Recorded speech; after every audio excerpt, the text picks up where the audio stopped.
Hello friends, welcome to my channel. Thanks for watching this video. So we are going to discuss about Sensei Biotherapeutics INC, and the ticker symbol is SNSE. Now we are talking, first of all, we are talking about a biotherapeutic stock, and these kind of stocks are extremely sensitive to news. Any bad news and you will see a crash of 80 to 90%. So apart from fundamental and technical risk, there is a news risk as well. So please keep that thing in your mind. Now the reason for looking at this particular chart is a potential squeeze. I'll use the term squeeze because the stock is volatile, and this kind of stock does have a potential to give you some sharp price move. The same thing may happen on the downside as well, so that's where the risk lies. But I'm talking about the positive side, looking at the current price positioning. But it does not mean that eventually the only thing is going to be an upside and there is no risk, and that's why one must not go below 8.3, which is our support, and 6.5 as our stop loss on the downside.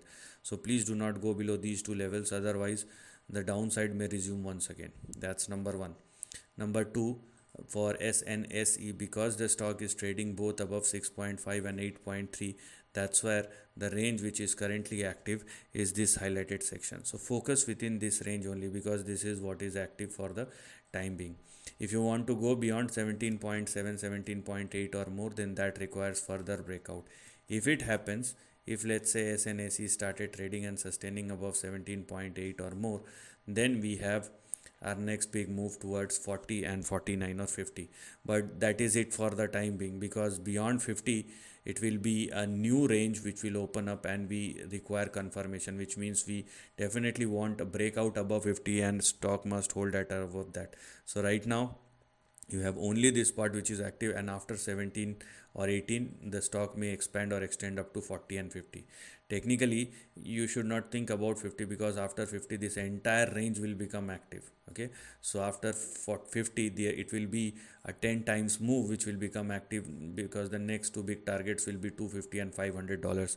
That's why I don't want to go beyond that unless we have a breakout, and it will be a time consuming process. Okay, so we need confirmation by the stock. Also, because of the huge amount of volatility, you have to make sure that the stock is strong enough to move that far. So the maximum which we can see is this section, and that's what we're going to look at in the upcoming months or years. Beyond 50, let the stock breaks at or above that. So this is the end of the video. Thanks for watching.